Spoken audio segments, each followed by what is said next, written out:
Ladies and gentlemen, boys and girls, on this day, the 10th day of July, in the year of our Lord, 1993, I am pleased to announce the opening of Heritage Festival Day at this beautiful McDonald historic site.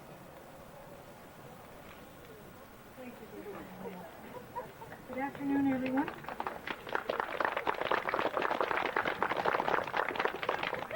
It's my privilege on behalf of the Lake Ainsley Historical Society to welcome everyone here today to this wonderful McDonald. On my right, Dr. McDougall, representing the Sprint River School reunion.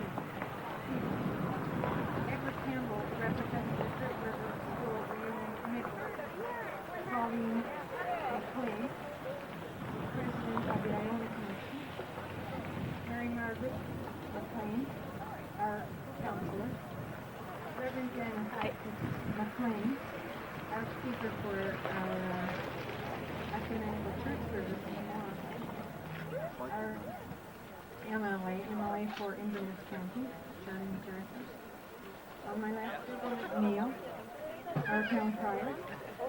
April McLean, D.A. Poirier, representing South Lake Ainsley. Rachel Cameron, representing North Lake Ainsley. Curtis Gillis, representing East Lake Ainsley. Jennifer McKinnon, representing West Lake Ainsley. And Cora Lee Cameron, representing Scottsville.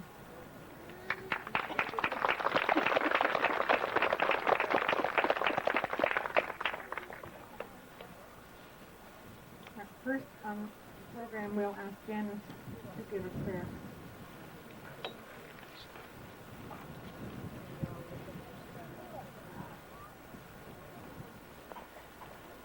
Like the earth, God is under our feet.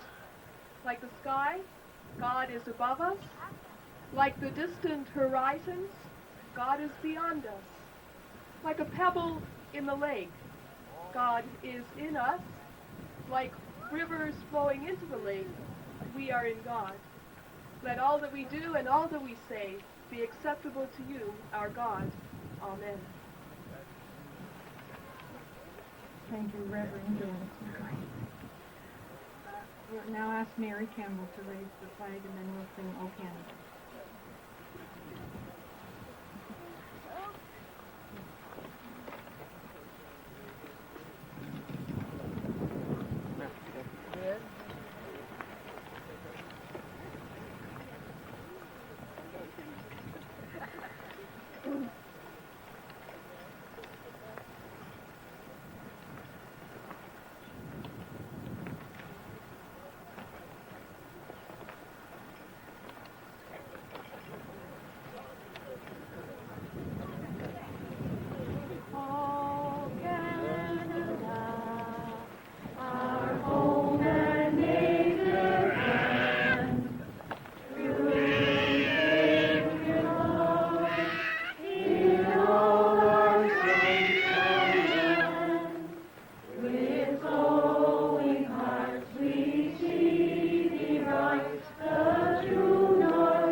Minister in your worship, the college of the shop, in the walk the edge.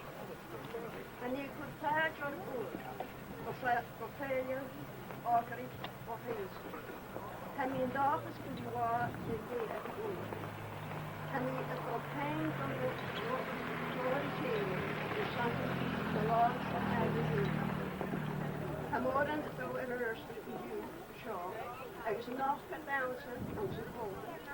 It has, I guess, time there at noon. And now I should have Cherevish and Sneakwish, a chef wood. Charge you could pick all, and the office can be in college, councilship, tackle it all.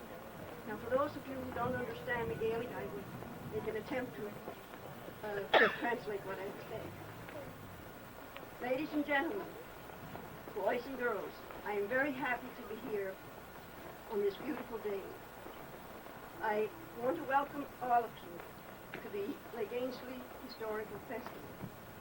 I am hopeful that you will all have a very pleasant day. I would at this time like to thank all those people that worked together to make this possible.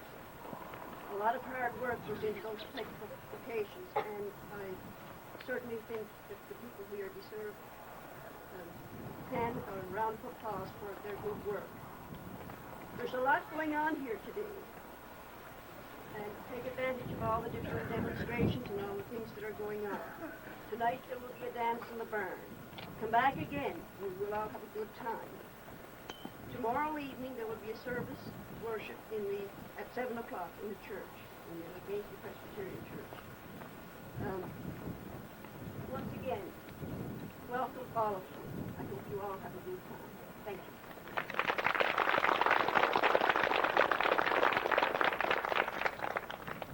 Thank you very much, Mayor, for those words. Andrew Cayley just really has a lot to say. At this time, we are going to have a program out. Carla McMaster has arrived to represent the gospel, and Carla has just took the moment. The children are going to lay flowers on the monument to my right in memory of the pioneers and of all around Lake Ainsley. And April McLean is going to read what it says on the plaque of the monument. First.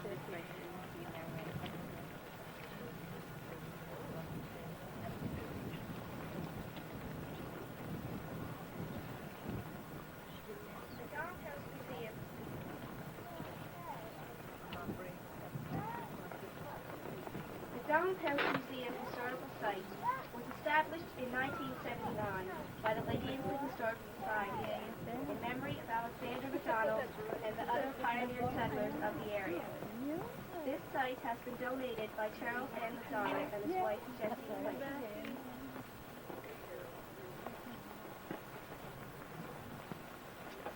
First, representing Gospel, Carla McMaster.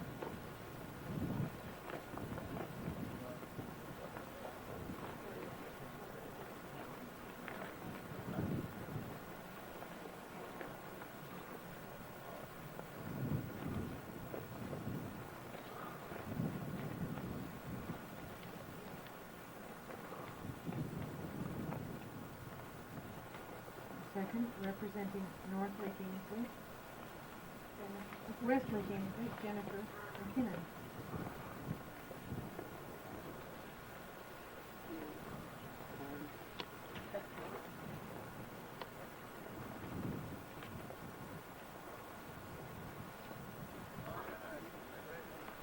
Third, representing East Lake Ainsley, Curtis Gillis.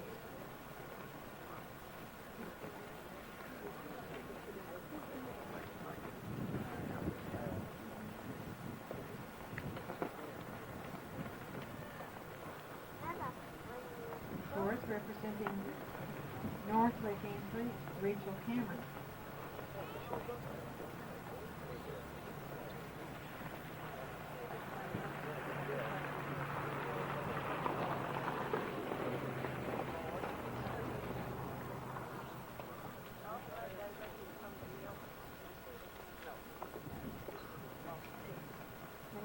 representing Southlake Ansley, G.A.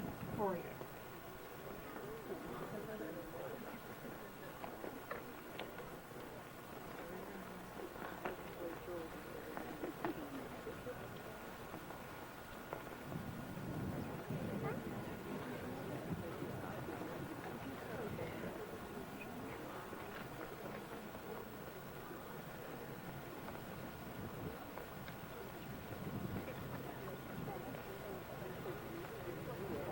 Let us take a moment in silence to remember and to honor our foreparents in these communities.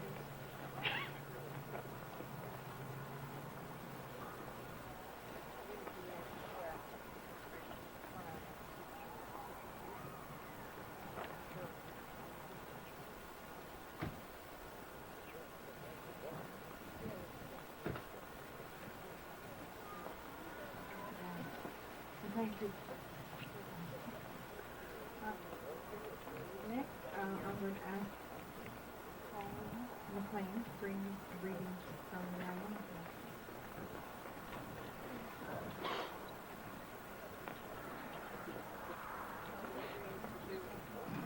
For people who don't know, the Iona Connection is a cooperative group of heritage associations and museums across Cape Breton Island. I was fortunate enough to be named president last November, and we really hope to encourage and help along our members and other groups in Cape Breton to preserve our heritage and promote the area as much as possible. I'm sure on behalf of all the executive and the members, we're very pleased that the festival is going on today. It's one of my many hats, so I'm very pleased that it's sunny today. And I hope everybody enjoys themselves and has a very good time. Thank you very much.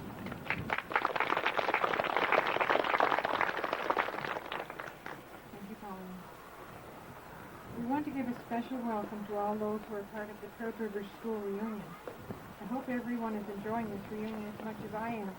I'm part of it only because I'm married to Peter, but people I've met at these events, some for the first time, have been very interesting and friendly. Reunions are great fun, actually. At this time, I'll call on Edward Campbell, spokesperson for the Trout River Reunion Committee.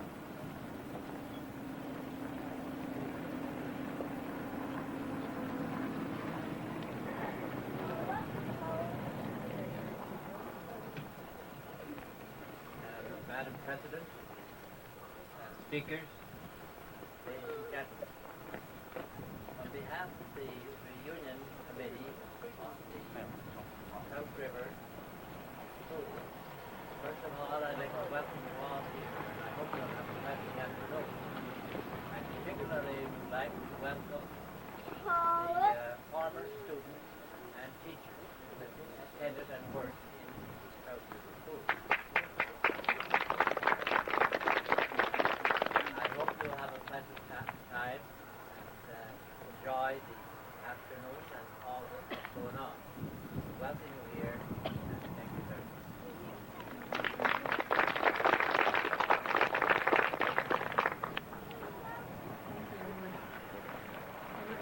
For support to the Historic Society. At this time, we'll ask Lachlan McDougall, representing the Trout River Reunion people, to say a few.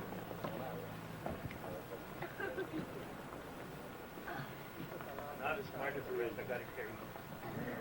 Ladies and gentlemen, on behalf of the former students and teachers of Trout River School, I'd like to welcome you all to this annual Heritage Festival this afternoon. I think most of you know that the kickoff was yesterday, and it was kicked off with the reunion from the Trout River School.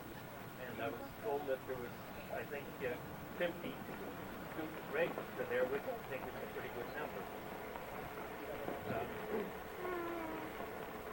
So it's been a lot of years since I attended Trout River School, but I still have a lot of memories. And I was reminded yesterday of a little story that I thought was rather amusing. In the wintertime, this student decided that he should have the afternoon off. So when the teacher went home at noon hour, he got all the kids together and put all the firewood up in the attic. So when the teacher came back at noon, the no wood, no fire. We had a cold school, so we were sent home in the afternoon. Any of you guys out there take part in that?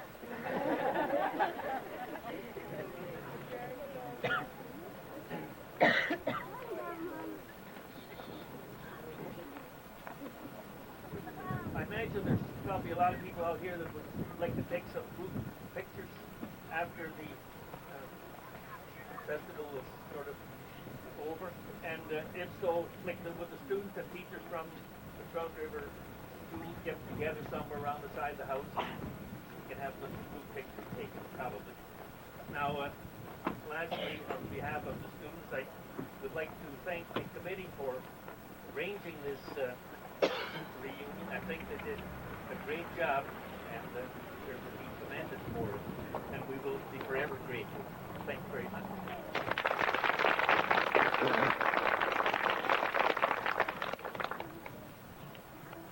Thank you, Lachlan, for sharing your memories with us. And you were certainly a good example of the self-confident individuals whose educational roots were in Trout River School. Lachlan only got this job as reunion spokesperson yesterday afternoon.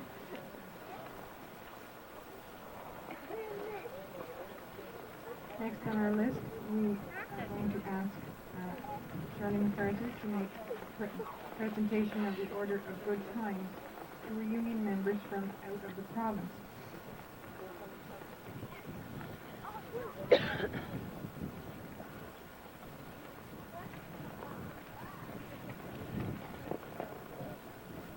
Thank you very much, Madam President. It's a pleasure for me, first of all, to be here and to bring greetings from the government of Nova Scotia, and especially myself, and thank the Heritage Committee for asking me to come back once more. The Social Club is the oldest, the Order of Good Time is really the oldest social club in North America, and every year the Historical Society submit names to the province, and the certificates are made up, and we're thankful that the Heritage Committee each year certainly make this presentation to the people from the area who have moved away. And the first one, of course, is Georgina McKay. Is Georgina here?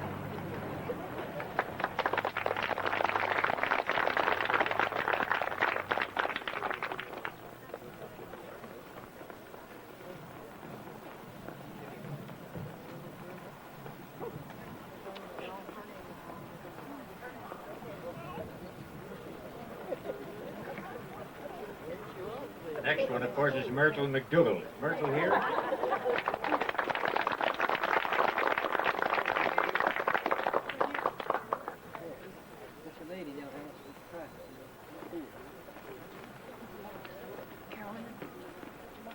The next one is Rosa McKinnon.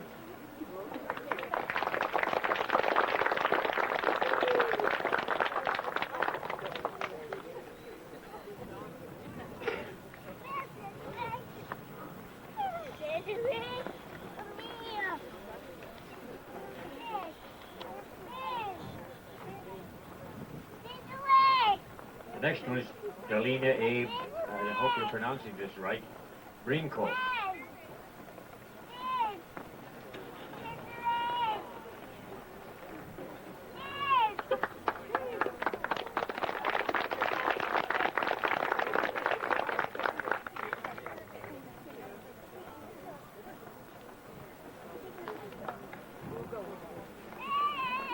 The next one is Maria J. McKinnon.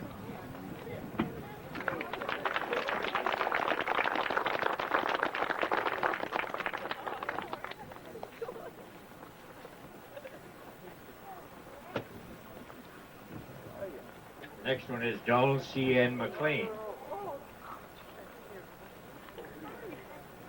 Not here. They're not here. The Historical Society will likely forward it on to wherever it's to go. The next one, of course, is Reverend Janice McLean.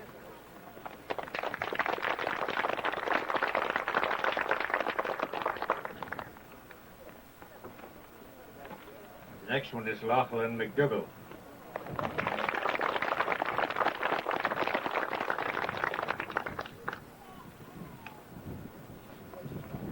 I want to congratulate the Historical Society for their continued effort. And of course, every one of us know that the beautiful site around Lake Ainsley, you can travel any part of it. But certainly when you look out from this site, the view is beautiful, and I want to encourage the Historical Society to continue their efforts, and I'm sure they will over the next number of years, and I want to congratulate them and welcome each and every one of you here this afternoon, and I hope you have a good time. And I can assure you, if you dance tonight to Kinnan and Betty Lou Beaton, you'll have the best of music that's in the county. Thank you very much for the invitation.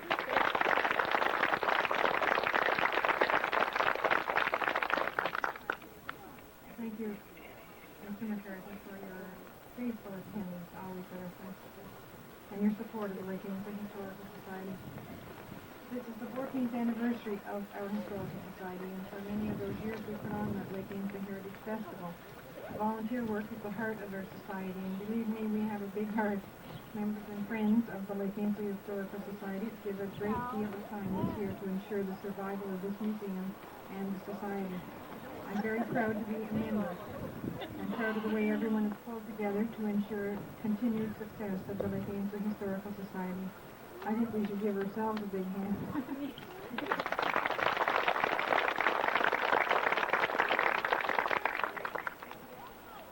Every year during this festival, and in keeping with the goals and objectives of the Lake Ainsley Historical Society, we have been successfully increasing general awareness of our heritage by demonstrating customs of the pioneers and displaying artifacts in connection with local history.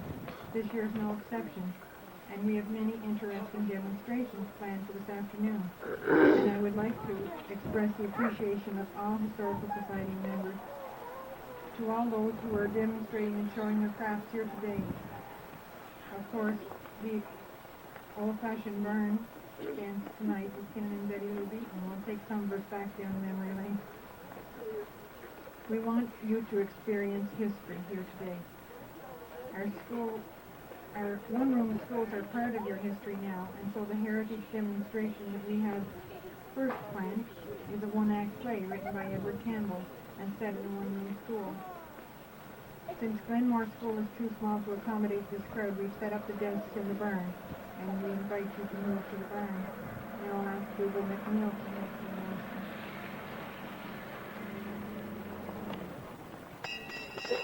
Oh yes! Oh yes! Oh yes!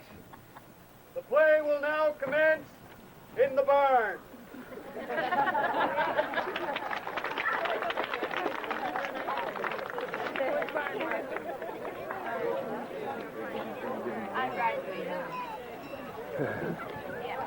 Get a picture of the lake before we leave here. It's a nice day, isn't it?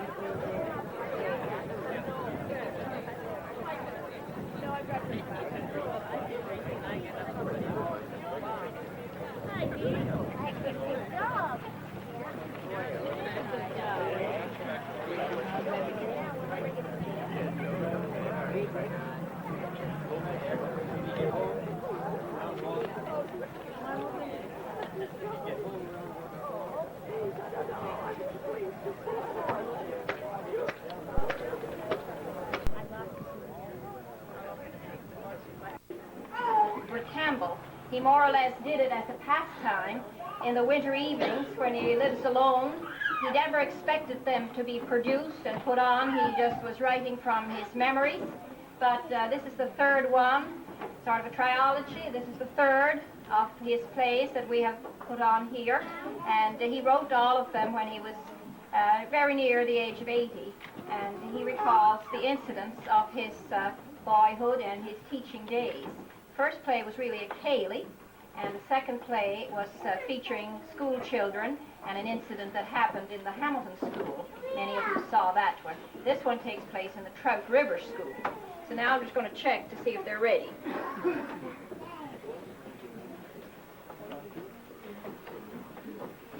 The play then is about to begin. Welcome to the end of June 1925. Imagine that it is the end of June. The year is over for the school term. The play is called The Annual School Meeting. And as I said before, written by Edward A. Campbell of Eastlake, Ainsley.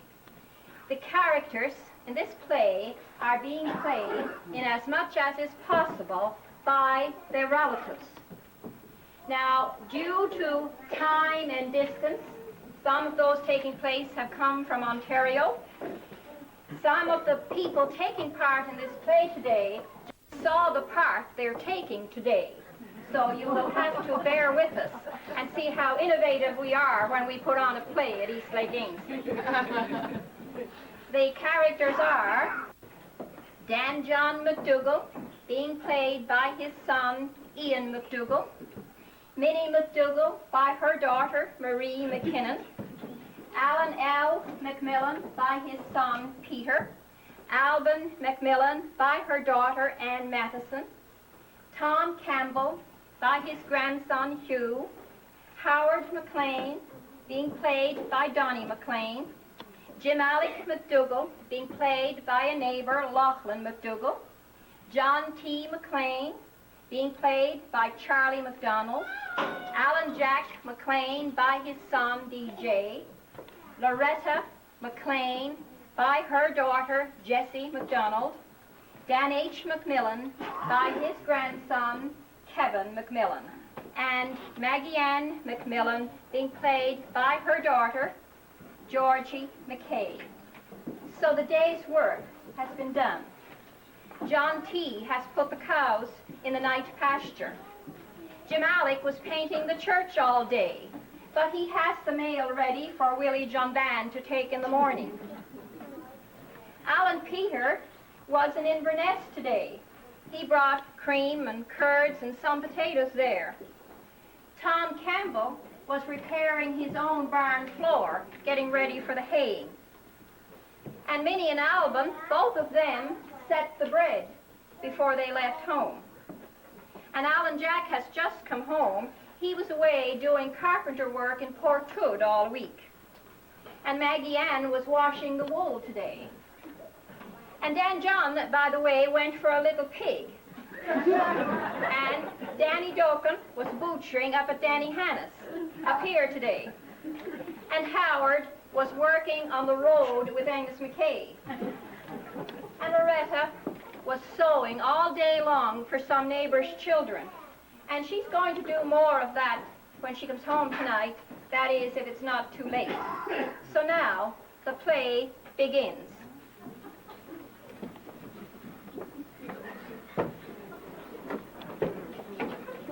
Oh my goodness, I'm the first one at the meeting here.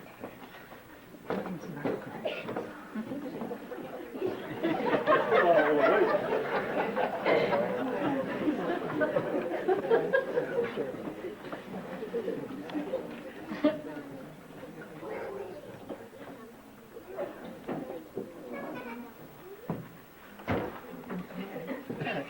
She got Charlie. For the annual meeting, eh? Yes, I was taking the cows to the night pasture there, driving them along, and I thought I'd walk over to school for the meeting. I thought I'd hear it sooner than I expected. Yes. Yeah, you done all your planting yet? Got your seeding in, hay oats and everything? Pretty well. I got that little field above the barn there, you know. I got to put the hay in that gate. That won't take long. I'll get the old mare and the harrow and turnips, of course. I didn't put the turnips in there. Very nice. Oh, it's even too early for turnips. Hi, John, Jim. How are you? Some early to the meeting? Yes. Nice day, nice sunny day. Just again, I'll tell the story. I'll put the cows in the pasture. Walked down and got here sooner than I expected. And you're in here. Oh, good. Just let the rest come. Meeting going. Hey, and John?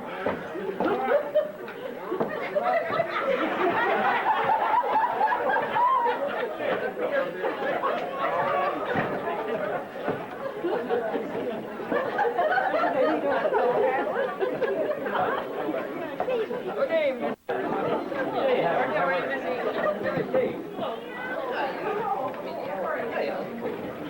Still waiting for you to see one of the trustees. They see some of the ratepayers on the way to come attend a little experience I had this morning. Today, I wanted to buy a little pig, and I found out that Danny McKay was selling that he had 3 left. So I got up early this morning and I found a bag and an old burlap bag and some string through the buggy and harnessed up the black mare, and away I go to Danny McKay's. And I got there, sure enough, had 3 little pigs. So I bought one. I paid him $5. That's the price, gold price, I guess. I paid that for sure. Put the pig in the bag and tied it nice and loose, and so he could move around good. Mrs. McKay came up and invited me in for tea. So I did, had to get right, yeah. Got the tea and we talked a while. So I left and went home and went to take the pig out of the buggy. There's nothing in the bag. I guess the bag wasn't as strong as I thought it was. It was out of the weather for quite a while. I had the bag. I drove all the way back. And I thought I watched all along the road. I was sure that I'd hear or see her someplace. I drove all the way back to Dan's. And he saw me. He was milking the cows when I got there. What are you doing back here, Dan John? I told him I'm looking for that pig that I bought from you this morning. He says, come with me. I'll show you something. And here, the pig was there with the other 2. He was back with the mother. Did you take her home in the same bag? No,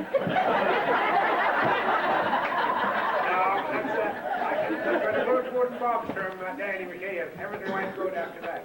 Good evening. Sorry to say that. Dr. John Johnson, the mayor.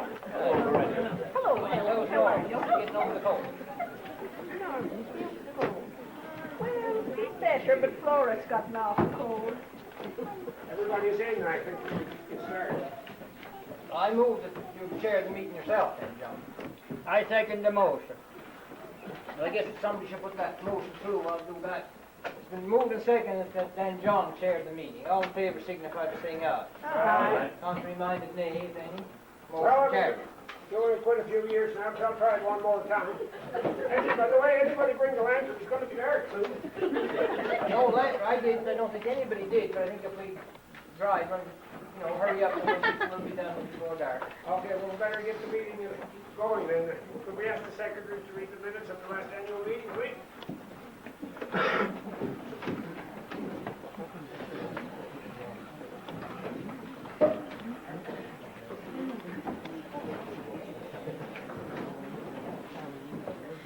Minutes of the annual school meeting, Trout River School Section number 45, District Inverness North, held on June 29, 1923. Total number present at meeting 8. Number of trustees 3. Moved by James A. McDougall and seconded by John T. McLean and carried that John McDougall be chairman. The minutes of the last annual meeting and of subsequent special meetings were read and approved. The trustees' report was presented by Alan Jack McLean. It showed that the trustees had visited the school 6 times during the year, and that conditions were satisfactory, except for a leak in the school roof. The trustees recommended the following repairs and improvements for the next school year. Repairs of a leak in the southeast corner of the school roof. It was reported that some ratepayers had failed to send in their load of wood, and all were urged to do better next year, and to get their loads in before Christmas.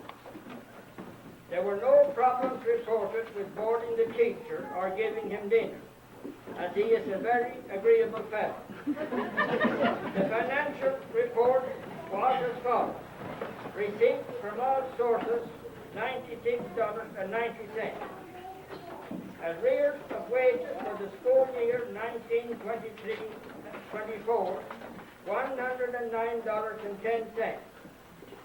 Arrears of wages for the previous year, 1922-23, $52.85. A total of $161.95 in arrears. It was moved by Alvin McMillan and seconded by Minnie McDougall. The report be accepted. Motion carried. No improvements were made since the last annual meeting. The levy of $140 was decided upon for the following year. Parties and other sources should raise $87.85 for a total budget for the coming year of $227.85. Was moved by Tom Campbell and seconded by Maggie Ann McMillan and Kelly that the budget be adopted. Was moved by Loretta McLean and seconded by John T. McLean. Motion carried that Dan H. McMillan be re-elected trustee. Trustees elected Dan H. McMillan. Trustees continuing in office Alan Jack McLean and Tom Campbell. Meeting adjourned on motion by Howard McLean. Signed, Alan L. McMillan, Secretary to Trustees, June 29, 1924. You've all heard the minutes. Are there any errors or omissions? Hearing none, I declare the minutes be approved as read. Is there any business now arising from it? Well, there was mention made there in one place about the leaky roof. I don't think anything was done about that. And I suggest that we get busy and reshingle the roof. I move that we order the shingles and the nails right away to get the job done. How can they order shingles and nails when they have no money in the treasury? Let alone order shingles for the roof. But anyway, this building was on the bid 4 years ago. The roof shouldn't need shingles yet. Who worked on the roof? I worked on it. There was a lot of other ratepayers worked on it too. We did it all in one day, but I don't remember who was shingling that corner.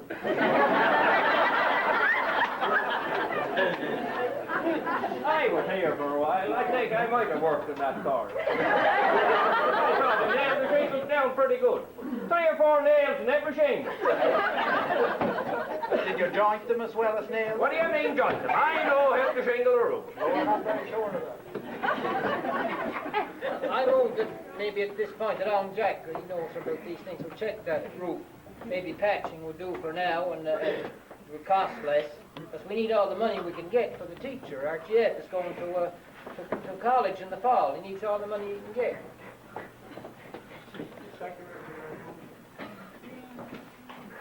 I second it. Okay, you've heard the motion. Those in favor, signify by saying yea. Yea. Those against? Nay. Okay, the motion is carried. Well, if somebody will come with me, we'll go check it right away. We might as well get it done. I'll go and get the roof ladder. We'll have a report back.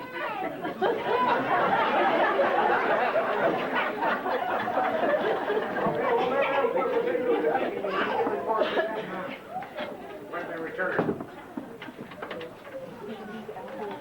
Our teacher has resigned, and he's entering the university in the fall. We'll have to try and get his salary together before then. Well, we can borrow the money from the Royal Bank. Yes, we can borrow the money from the Royal Bank, but we'll have to pay it back to the Royal Bank. We'll not be able to have it for about 3 months. I'll try my best to see what I can collect from the ratepayers, but some are very slow to pay, especially if there are no children going to school or if their children are through in school.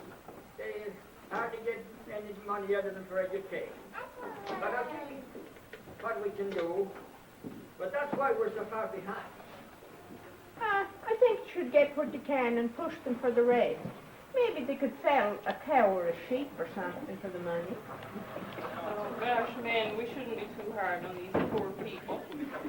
Try and encourage them to pay without force. Maybe if we wrote a letter or something, we'd get it a little easier. What do you think? Well, yes, I think we should try that, and if that doesn't work, then we'll try something else. I move that we go along with Minnie's suggestion there, and if that doesn't work, then we'll go back to Walter's suggestion and use some more drastic measures. Okay, you've heard the motion. So move in second. Those in favor? Signify by saying yea. Yea. Those against? Motion is carried.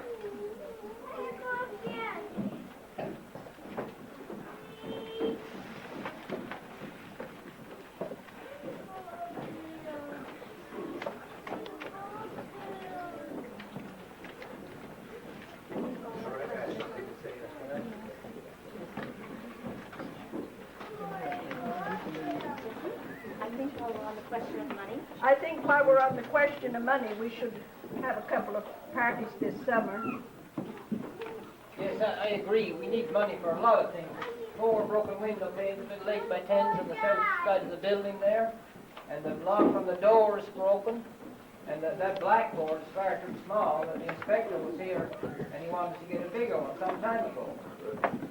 We must need attention to the toilet.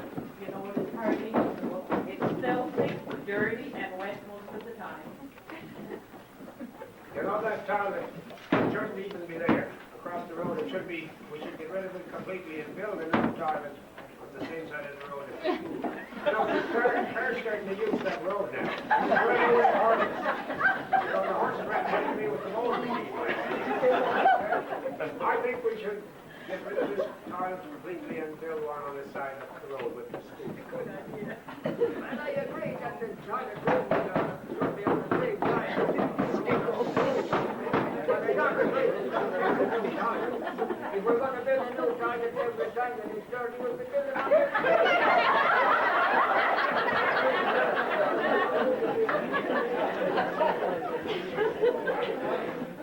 We seem to be discussing a lot of things here, but we're not coming to any conclusion.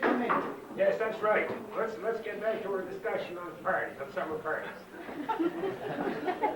I'll make a motion to that. I think we should have 2 high socials during the summer, one early in July, and maybe one around the middle of August. Everybody agree on that? I second that motion.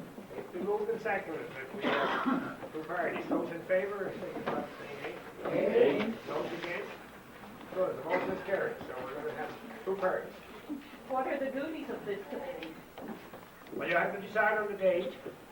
You'll have to hire, put up notices and hire music, and see that there's lanterns, plenty of lanterns. You should have at least 5 lanterns. Yes, and be sure the chimneys and the shades are clean, and that each lantern has enough oil to last the night. You also have to move the desk too, and sweep the floor, and shift the power wax on the floor, and you should have the building open early with the lights on. Yes, you should have as many ladies, young and old as possible, bringing decorated baskets and pots. Yes, and you have to arrange for an auctioneer. Maybe McKay looks after that usually, but somebody should speak to him ahead of time.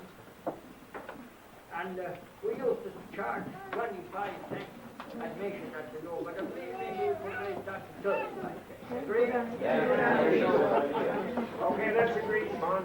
But that's not going to give us enough money. We still have to raise some more. I move that the secretary be authorized to make a strong effort to collect the school levy from the ratepayers, and they that refuse to pay could be dealt with by some other means in order to raise this money. I second that motion. Okay, it's been moved and seconded. Now, all those in favor, signify by saying aye. Aye. Those against? The motion is carried. I move that the toilet should be moved from where it's located now and put on the same side of the school. And I think the trustee should look after this job. I second that motion. Okay, you've heard the motion. Those in favor? Aye. Those against? The motion is carried. Oh, I see how Jack and Monica just back now. I'll get them a little report on them. While you're out, we decided on having 2 socials during the summer, one in July and one in August, to raise a little bit more money. Now, what's the report on the roof? Well, we looked over the roof, and there's a bad spot on the roof, all right. There was one spot there was a lot of nails put in it. Shingles all cracked. There was so many nails in it. 3 cracks came together, it would leak. Now, I know I didn't work on that corner. I don't know who did, but I think Howard worked on that corner. You know, we forgot to elect the 3rd trustee. That's right, Mr. Chairman. Trustees. Yeah, I think it's my turn to go. I served 3 years now. I move that we re-elect Tom for another term. No, I think we should re-elect a younger man now. I move that we elect Howard for the next 3 years. I'll second that motion. Okay, it's been moved and seconded that Howard be our new trustee. As long as he doesn't jingle. Okay,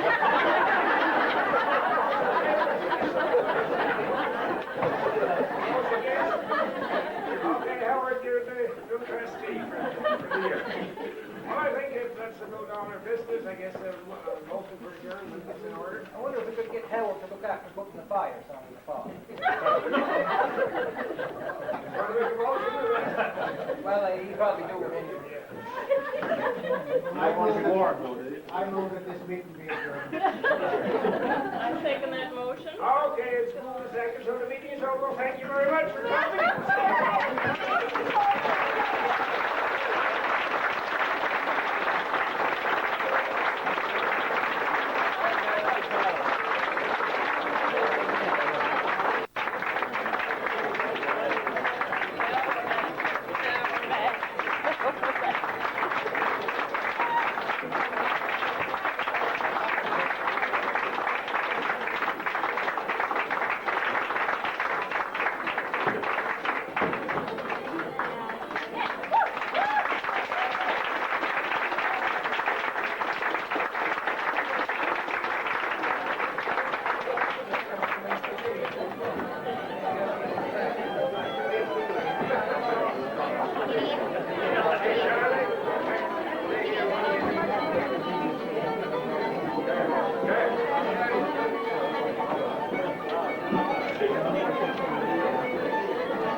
I'm not very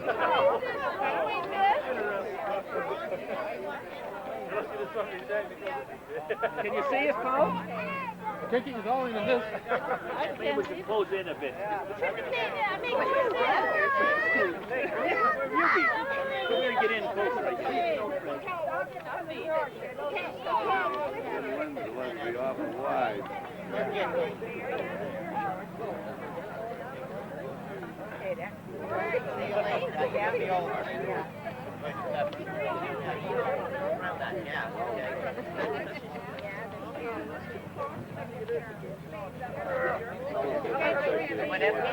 Yeah, this is covered, eh? Peter's coming. Wait a second.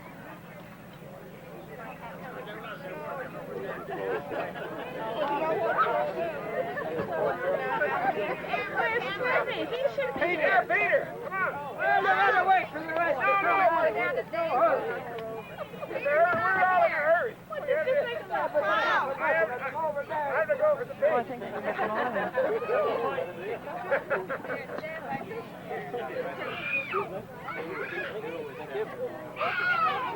Oh, no, I'll try not to. I think I got a job, huh?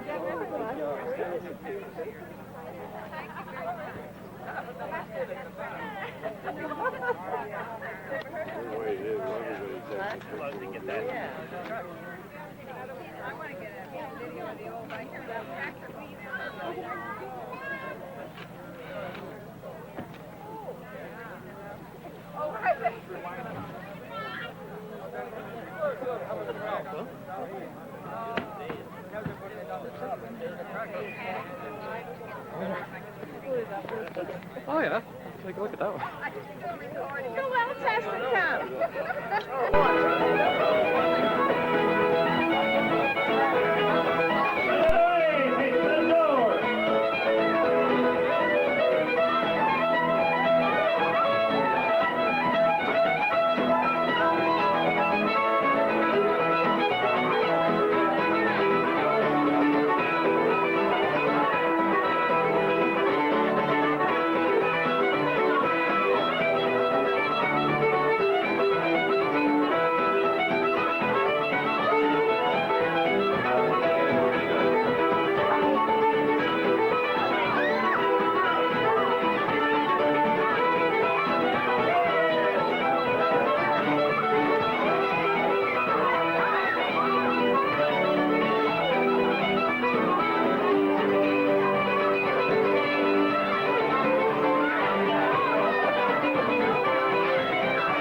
So 277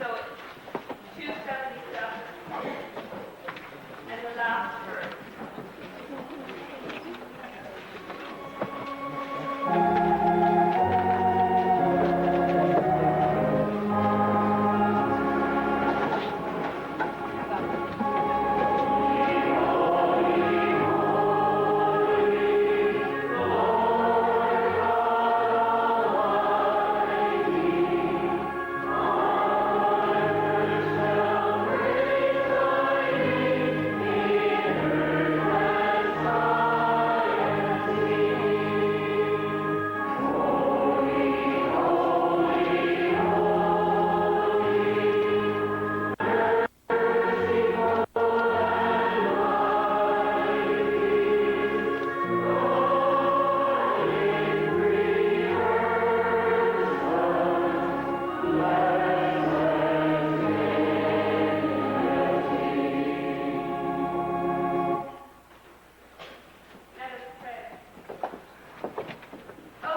thee any graven image, or any likeness of anything that is in heaven above, or that is in the earth beneath, or that is in the water under the earth, and thou shalt not bow down thyself to them, nor serve them.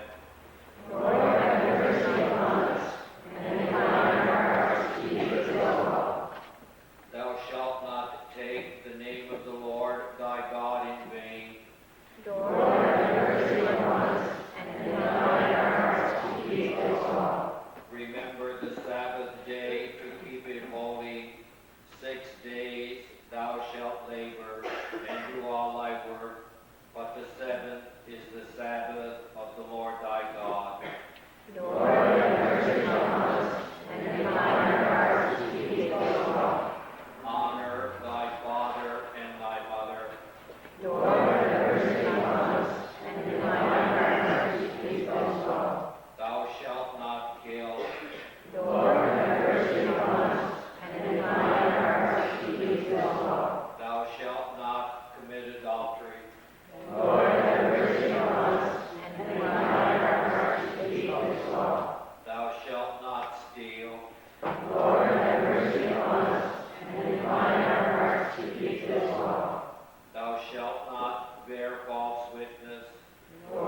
What? What's that? Tissue paper? What else? This is not yarn, little bit of cloth, piece of paper. What in the world do you think you could make that? A net? What kind of a net? I bet you. Think we could make one though? You think if we start putting that together with that mud, we could turn out a good bird nest? What do you think? Eh? Do you think you could make a net? Would it be a good one? No? Do you think it'd be as good as the little bird would make? I wonder why. Don't you think we're as smart as a bird? A little bird? Huh? Don't you think you're as smart as a little bird? Why do you think birds can make a better nest than we could? Yeah, how do they know how? How? Yeah, they don't make it in a tree. But they know how because God made them like that so they could look after their eggs and their young. They know how to make a nest. I got a story here. I want to tell you about a bird's nest. Once upon a time, not so very long ago, there was in a city in Ontario, there was a group of men, a crew of men working, and they were digging up the street to put in a little sewer. And they came up down the street a little piece and ripping up the pavement and a tree in the way. And they had to take that tree out of the way. And one of the men looked up and he saw a bird's nest in the tree. Little bird had built a nest way up in this tree. And so he climbed up in the tree to look in it, see if there was anything there. And sure enough, there was 4 little birds eggs in the nest. And he felt kind of bad. He didn't want to spoil the bird's nest and take down the tree. So the foreman, the boss on the job, said, no, we can't disturb that little nest. We'll leave that alone for now. And he went away down the other end of the big long street and started working up the other way. And quite a few days later, when they finally got all the road dug up to where the tree was, they climbed up in the tree again, and they looked in the nest, and all they saw was little pieces of shell. The birds were all gone. The little birds had hatched, and they all flew away. Now, when people that had seen the nest first, they were nosy, they were curious, they wanted to know what that bird's nest was made of. So they took it down and pulled it all apart. And then they found a little piece of paper, just some little pieces of paper in this, but they're not the same. Little paper like this with something written on it. And they opened it up, and you know what it said on that nest? It said, I will trust and not be afraid. It was a little piece of some little child's Sunday school paper that they dropped on the way home from church. And that nice little verse was in it from Isaiah. I will trust and not be afraid. Now, we know the birds couldn't read that. We think that they probably was with kindness in that man's heart, so he didn't disturb the nest. And there's another place in the Bible where Jesus tells his disciple that one sparrow, or 2 sparrows are worth only 1 tiny little coin, less than 1 cent. But God looks after them. He thinks a lot. He loves the little birds and all the little creatures, and he takes care of them. But you are worth far more than a whole lot of sparrows. But God loves the little things, and that's how we know he loves us. When I went to Sunday school, when I was little, we used to sing a hymn that went like this. God sees the little sparrows fall, it meets his tender view. And God so loves the little ones, we know he loves us too, because God loves the little ones, we know he loves us too. Does anybody here know a verse out of the Bible that tells us how much God loves us? You know? You know? You know John 3:16? You do. You used to know it. John 3:16, it tells us, for God so loved the world that he gave his only begotten Son, that whosoever believes in him will not perish but have everlasting life. That's how much God loved us. He gave us his Son. Like the little playing was singing, what a friend we have in Jesus. Remember that song? You remember that? The Holy Gospel according to Matthew. On that day, Jesus went out of the house and sat down by the sea. such large crowds gathered round him that he got into a boat and sat down, and the whole crowd stood along the shore. And Jesus spoke to them at length in parables, saying, a sower went out to sow, and as he sowed, some seed fell on the path, and birds came and ate it up. Some fell on rocky ground, where it had little soil.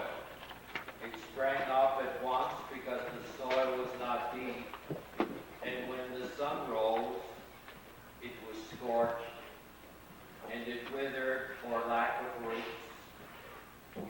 Some seed fell among thorns, and the thorns grew up and choked it.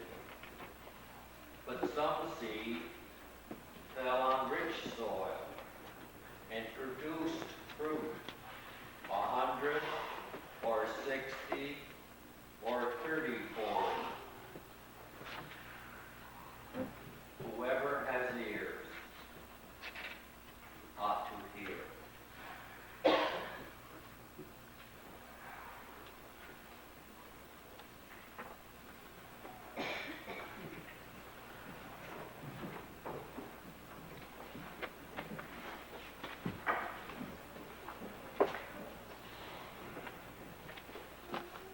Esther had come from very humble beginnings to be queen. She had been brought up by her uncle Mordecai, who every day used to sit outside the palace gates, waiting to hear from his niece Esther. On this particular day, Esther sent her servant Hathach out to visit with Mordecai, and she finds out what Mordecai has learned, that the king has just decreed that all the Jewish people, Mordecai and Esther's people, were to be destroyed. And Mordecai asks Esther as queen to intervene. Let us hear the story for us this evening. Mordecai gave Hathach a copy of the written decree issued in Susa for the Jews' destruction, that he might show it to Esther, explain it to her, and charge her to go to the king and make supplication to him and entreat him for her people. Hathach went and told Esther what Mordecai had said. Then Esther spoke to Hathach and gave him a message for Mordecai, saying, all the king's servants and all the people of the king's province know that if any man or woman goes to the king inside the inner court without being called, there is but one law. All alike are to be put to death. Only if the king holds out the golden scepter to someone, may that person live. I myself have not been called to come into the king for 30 days. When they told Mordecai what Esther had said, Mordecai told them to reply to Esther, do not think that in the king's palace you will escape any more than the other Jews. For if you keep silence at such a time as this, relief and deliverance will rise for the Jews from another quarter, but you and your father's family will perish. Who knows? Perhaps you have come to royal dignity for just such a time as this. And then Esther said in reply to Mordecai, go, gather all the Jews to be found in Susa, and hold a fast on my behalf, and neither eat nor drink for 3 days, night or day. I and my maids will also fast as you do. After that, I will go to the king, though it's against the law. And if I perish, I perish. Mordecai then went away and did everything as Esther had ordered him. This is the word of the Lord. Thanks be to God.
Heritage Festival and the Trout River Reunion.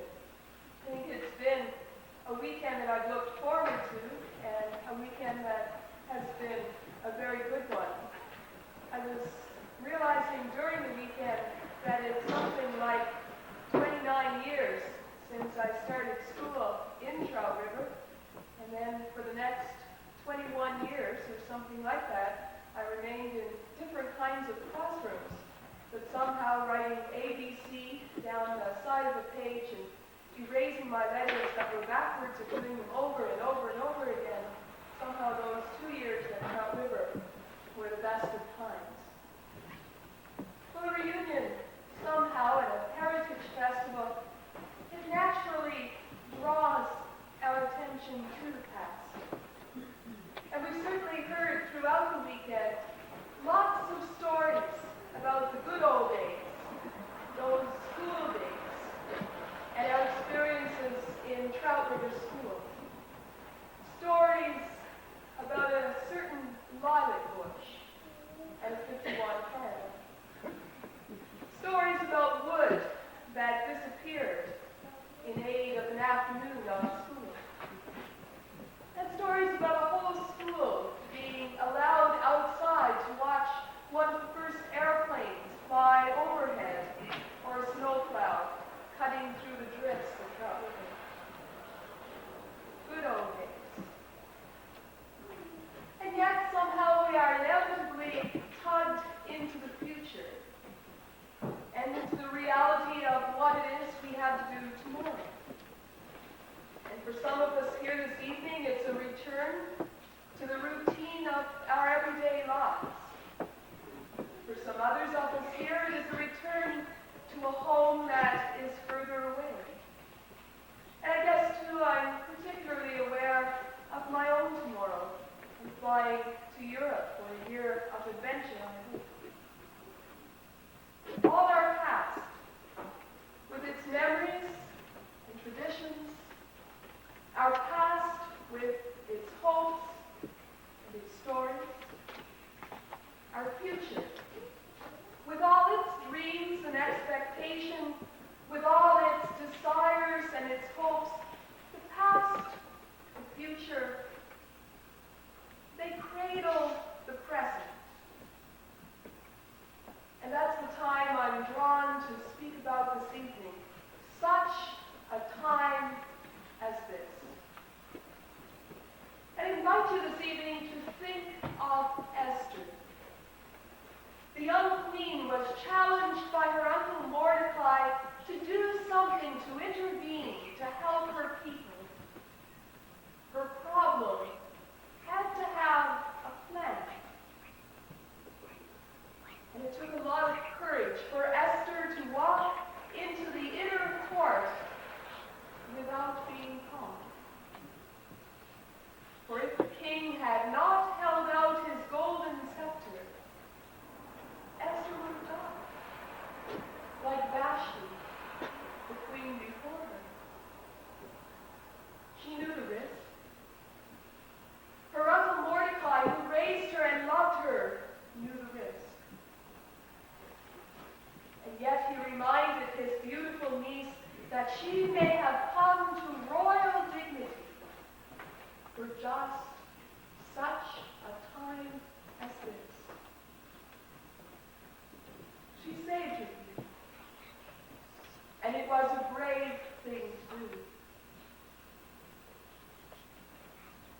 not just happening. There are skills to learn, patterns to choose, and colors to determine. The poet, Julia Esquivel, writes a beautiful poem about going to the house of the old weaver. She notes, the colors of her threads are firm. Blood, sweat, perseverance, tears, struggle, and hope. Colors that do not fade with time. Like Esther, the church is called for such a time as this. And like Esther, we are empowered by the color of our threads, threads that have bound community, faith community together throughout the generations, blood, sweat, perseverance, tears, struggle, and hope, colors that do not fade with time. And so in community, we are called to be yarn spinners. We are a people who draw on tradition, a people who are nourished by memory and by stories, yarns, those myths, those tales, those anecdotes that nourish us, that define us, that shape us, that tell us who we are. And let me share with you a story. It comes out of native tradition. It's called Annie and the Old One. Annie's grandmother will return to Mother Earth. She will die when the new rug is taken from the room. Annie, who loves her grandmother very much, plots in her mind and her heart how to prevent the rug from being finished. For if the rug is never finished, her grandmother will live. And so Annie gets into trouble at school in the hope that there will be one day when her grandmother has to come to school that she will not leave. And then another day, Annie lets the sheep out of the pen in the hope that there will be another day when her grandmother will not leave. And for several nights, hoping to prolong the inevitable, Annie slips to the loom and removes strands of wool. And one night, her grandmother touches her on the shoulder while she's at the loom, removing a strand of wool, and gently sends her back to bed. And the next day, the two of them walk and talk, sharing many things. Grandmother says, my granddaughter, you have tried to hold back time, and this cannot be done. The sun comes up from the edge of the earth in the morning. It returns to the edge of the earth in the evening. Earth, from which good things come for the living creatures. Earth, to which all creatures finally go. And Annie understood many things as they talked, and she was breathless with the wonder of them. But after their talk, Annie and her grandmother walked back to the house. Annie picks up a shuttle that her grandmother had given her. Looking her grandmother in the eyes fondly, she picks up a strand of gray wool. She starts to read. And it's a profound story. What are the ways we in our faith communities have tried to hold back time?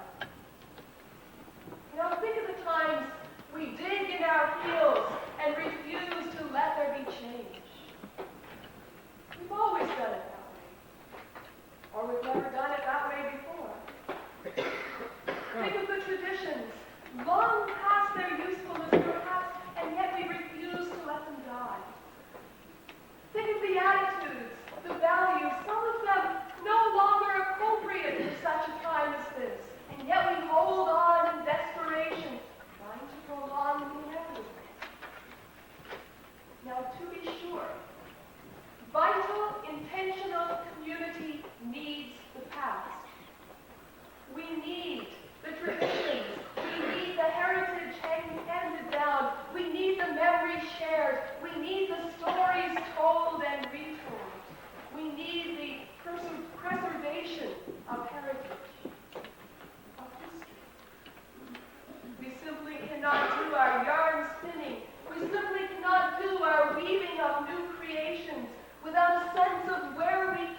came before us. But there's a difference. There's a difference between tradition and traditionalism. Tradition has been defined by one person as the living faith of the dead. The living faith of the dead, tradition. It's that action of taking up the shuttles from the grandmothers and the grandfathers who went before us. It's that action of creating and finishing a tapestry for such a time as this. Tradition. The living faith of the dead. But traditionalism, on the other hand, that's been defined by the same person as the dead faith of the living. Dead faith of the living.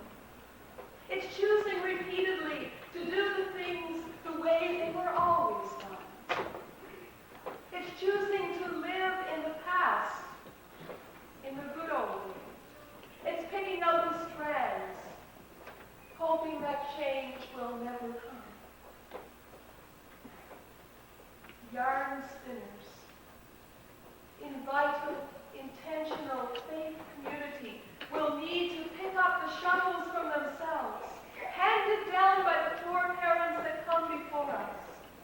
Yarn spinners will know the stories. Yarn spinners will cherish the memories.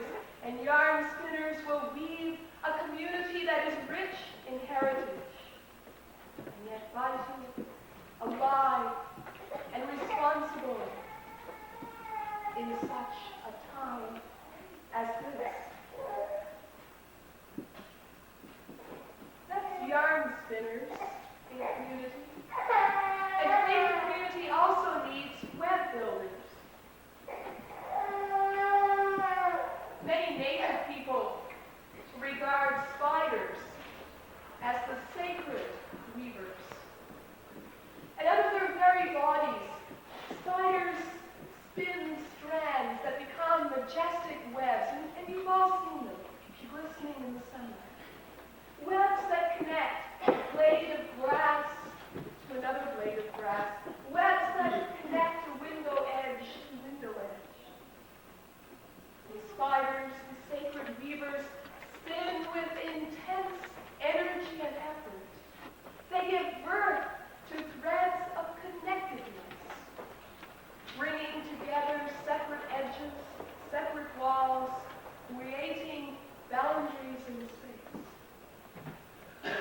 And it is the spiders, the web builders, that remind us that in vital, intentional community, we will need to work at bringing together all that is separated, all that has been divided, all that has been held apart.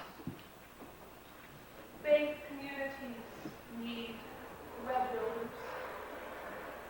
Our separate strands, our individuality has to be woven in and out, over, under, and through. We need to spin and weave in our churches, mending and creating unity.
yarn spinners, web builders. Vital intentional community will also need its dream weavers. Dream weavers. All who would weave from loose-spun thread dream of a new tomorrow. Oh, the patterns. Oh, the fabrics that could be. That could be. And the light blue waves. There are women in Chile who create small wall hangings, and in these wall hangings quilted, they depict their everyday experiences, the realities of what is a very harsh and brutal life for them in Chile. They are the women with disappeared husbands. They are the women whose sons have disappeared. And each wall hanging that comes out of Chile is a small scene showing what has happened in the life of that particular artist who created it. And just as their lives have been torn into pieces, the wall hangings also consist of scraps of leftover materials put together slowly and in sewing. The brightly colored scraps speak of pain, and yet they also speak of hope. For the Chilean women are showing the world through their art the brutal injustice of everyday life in our country, and we have stood silently too long. Collectively, through their art, the artists of Chile try to bring about change. Vital, intentional, faith community will need the courage of Chilean women. It will need the courage of Esther. It will need the courage of Mordecai to name all that is unjust and unfair in our world and work for change. We need action in such a time as this. We have been called to our place for such a time as this. We need to be peacemakers, justice builders. We need as a church and faith communities to stand for truth, to find our voices, to break our silence, to weave with love and mercy.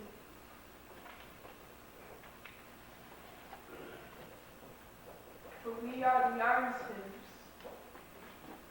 telling and retelling the stories of our tradition of faith and heritage that has nourished us. We are the yarn spinners, drawing on memory, drawing on tradition. We are the web builders, making connections between what was once separate. We are the web builders, making unity, creating wholeness.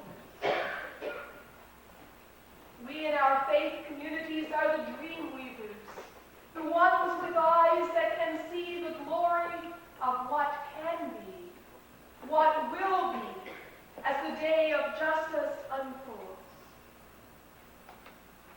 We ask your blessing, weaver God, for out of pain you weave joy, out of our Good Fridays you weave Easters, out of strands separate you weave a fabric, a tapestry, out of parts you weave a whole.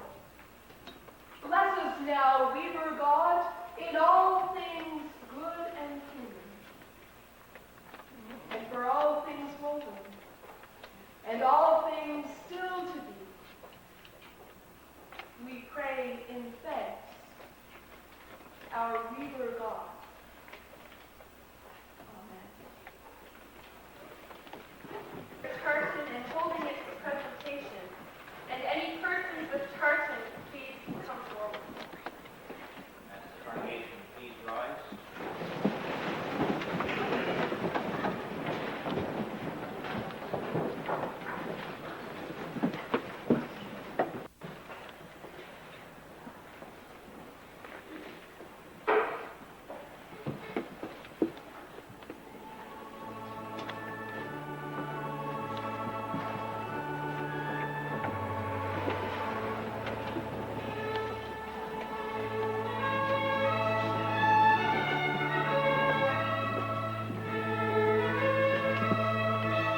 on behalf of the Lake Ainsley Historical Society. I started to make a list, and it was so long, I can't do that, so then I started to break it up into categories.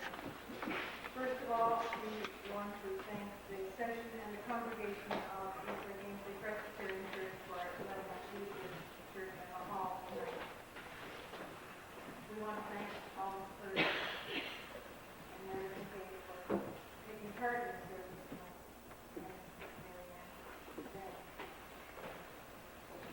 We want to thank the Friends of the Lake Ainsley Historical Society, and that includes so many. Most of our music for the whole festival. People who did demonstrations. There are too many, really. We also want to thank the members of the society and their families for all their support.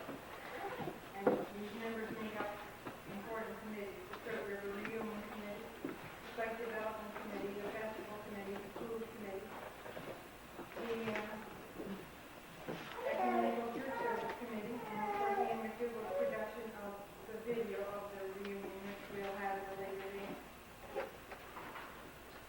And the staff of Rick McDonald. We have 3 staff this year, and Carol Beaton directed the play. And we're very grateful for that direction to the playwright Ever Campbell. It was such a success. And Virginia and Frankie Patterson for all their extra hours and cooperation in preparation for the festival. Now, I hope I remember every year because there's a lot. Thank you very much. And lastly, I want to make that presentation together from the festival committee and the historical society. Then it's off on a big trip for a forum. Like Scotland, and maybe we take this long, maybe we need to protect remember us.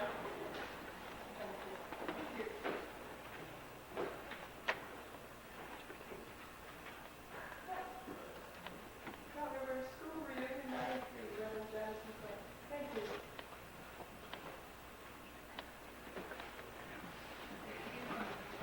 I would like to say a word, like my father, I love to speak. My sister Dolly and I really have enjoyed the time that we've been here in Lake Ainsley, especially when we walked up the lane. It was really nice. I can remember a long time ago I had a pair of shoes and I placed them on the communion table for everybody to see, so I was so happy. And I want to let you know I'm really happy to be here tonight. Even though I'm crying, it means I'm happy. As a student of Trout River School, I want to